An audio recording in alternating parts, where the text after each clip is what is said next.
Komunikasi politik adalah salah satu fungsi yang dijalankan oleh partai politik dengan segala struktur yang tersedia untuk mengadakan komunikasi informasi, isu, dan gagasan politik. Dampak positif dari media sosial dalam komunikasi politik, yaitu media sosial digunakan sebagai media untuk berkampanye, untuk melakukan aksi politik, dan untuk membangun interaksi dengan masyarakat luas. Selain memberi dampak positif dalam komunikasi politik, media sosial juga memberi dampak negatif dalam komunikasi politik. Pertama, media sosial menjadi tantangan bagi politikus dan masyarakat dalam menerima dan mengelola penyebaran informasi yang ada.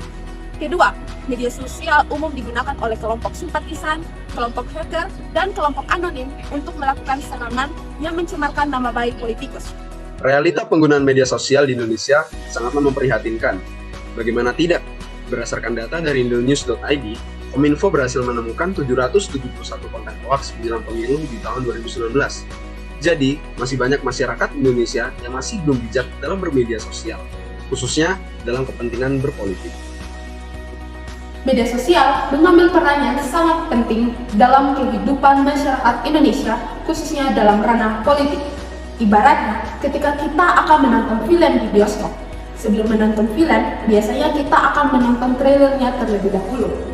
Setelah menonton trailer, orang-orang masih kurang puas dan tetap mencari spoiler film atau informasi seputar film tersebut dari orang-orang yang sudah menontonnya terlebih dahulu.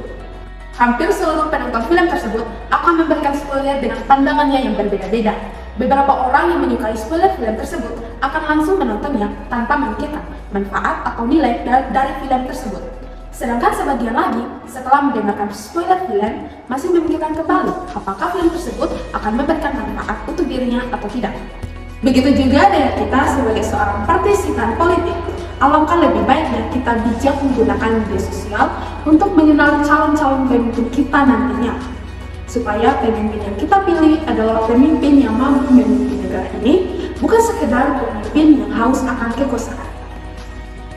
Dari penjelasan tersebut merupakan fenomena media sosial dalam dunia politik yang merupakan tantangan bagi politikus dan juga masyarakat dalam bermedia sosial. Seharusnya politikus dapat menjadikan media sosial sebagai sarana untuk menyalurkan aspirasi masyarakat terhadap respons kebijakan politik. Begitupun dengan masyarakat sebagai pengguna media sosial harus mampu berperan sebagai kontrol sosial dalam mengelola media sosial.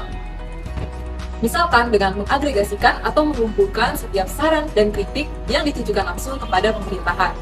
Kita juga harus tetap memperhatikan aturan hukum dan etika dalam bermedia sosial, seperti yang tertulis dalam Undang-Undang ITE Pasal 27 Ayat 3. Oleh karena itu, kita harus berhati-hati dalam menggunakan media sosial, terkhususnya ketika menyampaikan aspirasi yang bisa saja menjadi bumerang untuk diri kita sendiri.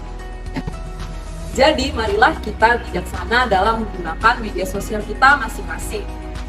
Kita juga diharapkan untuk dapat menyaring setiap informasi yang benar atau salah dari setiap kerancuan informasi yang benar.